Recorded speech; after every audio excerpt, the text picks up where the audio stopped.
Welcome back. It's 10 Toes Tuesday. You know what day it is. Today we're going to be going over a very controversial topic, but I think it needs to be put out there. This is because on this channel, let me take off this hat, because on this channel we do old head reviews. I do some gun reviews, some product reviews, and I also do 10 Toes Tuesday. This is going to combine into a few of them, and this is in regards to what happened in Cincinnati. I don't know if everyone knows, and I took a couple of days to just breathe and see what was actually going on for myself. I watched the news. I watched who did put the story out there, who didn't put the story out there. I watched black people talk about it. I watched white people talk about it, and everything in between, because I wanted to have my own thoughts. I had to develop my own thoughts with the limited information that we know. Now, that's a key factor.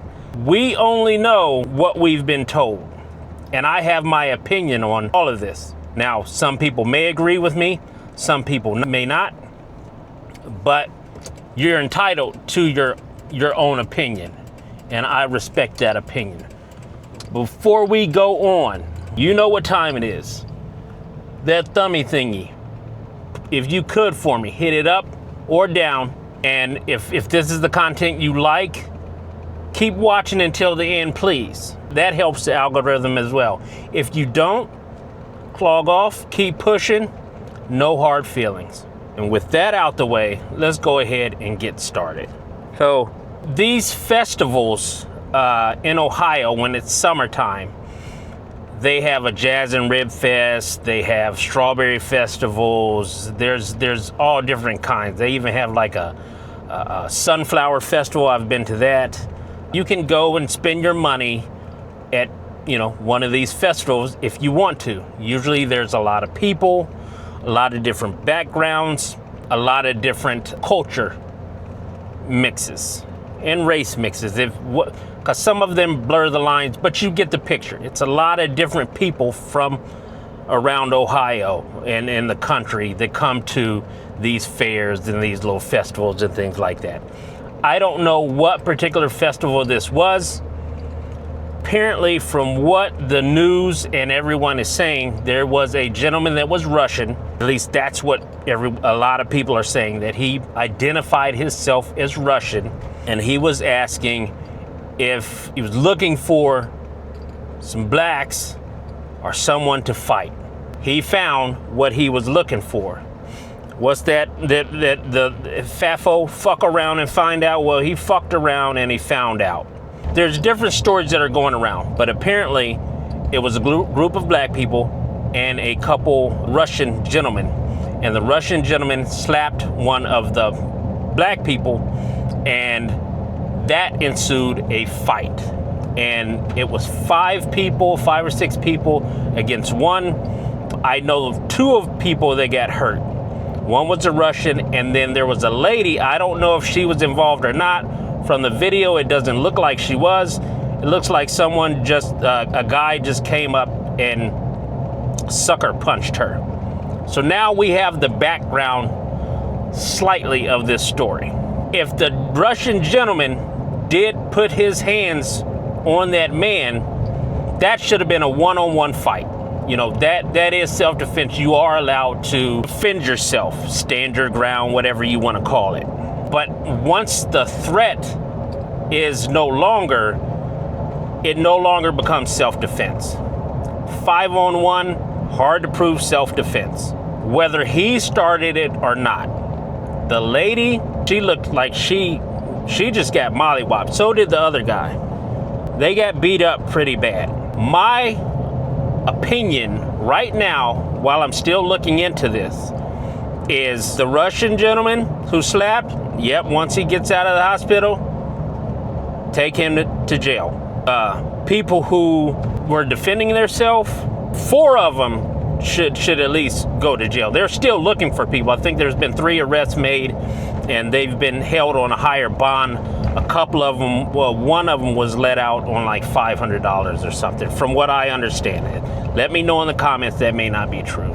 But when you have 5 people and you jump on a person, they can get you for a lot of different things.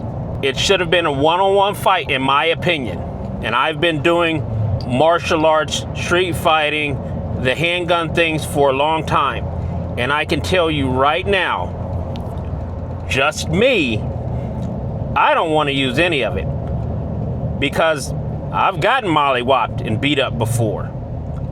I don't want to use my gun in a self-defense thing. Hold on 1 minute, guys. Sorry about that. That was the range calling. I had to take that. I'm picking up something special. Hopefully, if it comes in today, plus there'll be another story on this adventure, because it was wild. But anyway, back to where were we? Oh yeah, I shoot guns. I do martial arts. It may not look all the way like it now, but I'm able to defend myself, and I keep trying to do that because I don't want that situation. And in every class I've taken, whether that class is martial arts, a gun class, or some type of self-defense class, they don't tell you to be Billy Badass and go out there and just melee somebody. You get the threat off of you and you get out of there. And if you can get out of there before before you have to defend yourself, even better. The gentleman's the main guy, I guess I would call him, the main guy that his mom got on TV. The main, I don't like saying colors, but the main black guy, I guess, that was labeled as the front man, or the head of this mob is what they're trying to call it. Apparently he had other charges. Now I may get this wrong, because I'm not going to script this. This is just me talking to you guys. Apparently he had some type of gun possession charge and a couple robbery charges that he was out on bond with. Now, it is a fact that he was out on bond. What charges it was a gun charge and some kind of theft. I think it was like 3 counts of theft or something. But he was out on bond. The girl that was involved, she had some type of traffic charges or some other charges. Might have been misdemeanors, might have been felonies, but they had charges. These weren't first-time offenders, I guess, and they may not be violent offenders, but it looks bad when you go to a festival and you already have charges. You shouldn't have been outside. The mother got on. She was talking about he was on honor roll. So I don't know if this guy's in high school or what, but he had a big neck tattoo and 5 kids, and he had a beard. So I don't know if he's in high school or if he's just going to college. If it's college, they said he's either on the dean's list or something, but she said he was a B student. It sounds like he should have had his behind in the house trying to become an A student and shouldn't have been outside, and some of this would have been avoided. They were kicking and stomping these people repeatedly in the head. Now again, I don't know the whole story, but my opinion is, I told you guys about this 6 months ago when we were talking, and my opinion is they are going to make an example out of Cincinnati, Ohio, and these Negroes. That's what's getting ready to happen. I told you guys this administration was not playing, not even close to playing. And they're gonna be the guinea pigs for the poster child for whatever new punishments they're trying to think up. With what happened, that is not a good representation of black people, and it tarnishes us. Just like white people do stuff, and they do some ignorant stuff sometimes, and it's just a small group, but it makes it look bad for everybody. We are continuing this jacked up stereotype of what people think that black people are, and especially in Ohio, which hurts me, which hurts other people who are trying to be law-abiding citizens and who are trying to make a better life for themselves. Are you with me so far? Cincinnati is known for having racial issues. I don't know if this spilled over into this or exactly what happened, again, that's not for me to judge. I hope that everyone gets what they justly deserve. Not anything extra, not anything more, not anything less, but what they justly deserve. I'm afraid that this is going to become a shit show of sorts to make an example for every other Negro that gets out of line, that is, and you go and beat up someone over that's 4 or 5 people. Just like the RICO Act, they're trying to say this was a mob, so they're trying to charge them as a mob. They can't charge them with a hate crime, which is what they're trying to do, but they're gonna find some way to charge them to put them away if they can for a very long time. Which leads me into the carrying aspect, the CCW. You have to be very careful. Make sure that your life is in danger. Just because Stand Your Ground and these other laws have come into effect, some stuff is still the same and others are a gray area. And for the new people that are carrying concealed, go back and read. Take some classes. I will always advocate this. Take some classes. Get as much knowledge as you can about the gun and the knife laws. The knife laws in Ohio, that area is so blurred that it's wild. So you don't want to carry a gun, you think you're going to carry a knife and you're better off under the law. You're actually better carrying a gun. Go read the knife laws. They're really blurry, and it's a really fine line for some things. I'm always keeping it 10 toes down with you guys. I don't think what happened was right. Those men, once they saw that man was down and they could run away or walk away if you don't want to be some kind of labeled as a punk or something, if you could do that, you should have done that. That would have avoided a whole bunch of stuff. The Russians should have just walked away. All of this could have been avoided.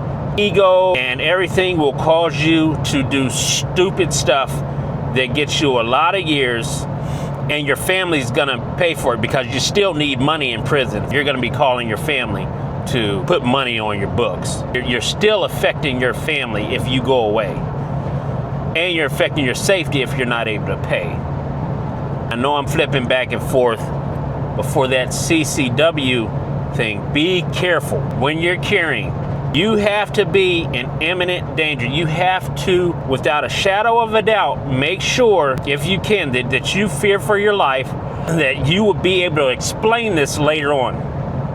And that's a split-second decision, if somebody's gonna take your life or not. If they're just threatening you, that's not a reason to pull your gun. They're just talking, that's not a reason to pull your gun. If somebody just gets in your space, that's not a reason to pull your gun. Your life has to be in imminent danger. You have to truly fear for your life and prove that your life was in danger in order for you to pull your gun. I've heard countless times, oh, I feared for my life, but no one was around. They were in another car, whatever the circumstance may be, and you're the only one that can determine that. I'm just giving you the black and white of what can happen if you start brandishing your weapon.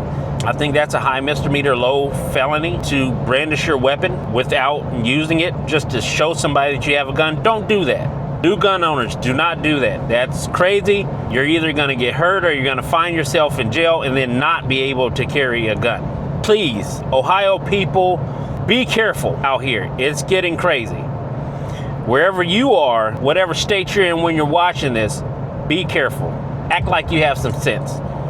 Me getting a CCW forced me to act like I had some sense. And once I learned some of the laws, it makes it even scarier to want to use that weapon. I never want to use this. Because of some of these laws and what happened in Cincinnati and just being in fights and getting mollywopped and mollywopping people, I never want to be in a fight again. I love getting beat up in the ring and beating people up in the ring on a mat in a controlled environment all day long to practice for if I need it. And I hope I never need it. Then I'm just getting some exercise and I'm just learning how to utilize another skill. I hope I never, ever, ever get into a fight again, especially after last week. And that's keeping it all the way 10 toes down with you, because again, I have family, I have friends who have been locked up, some who are still locked up, some who will never see the light of day again for a stupid decision. I don't know what else that can be said about this. The Cincinnati people, that was senseless, it was stupid, and you made all of us look bad. It made it look like we do not know how to act, and you will see that people will start putting more and more restrictions on things and eliminating certain people from certain events if they can. Until next time, and you know it will be a next time, wherever you are, whatever you are doing, please be safe. Be conscious of your surroundings and protect yourself. And with that, I'm out.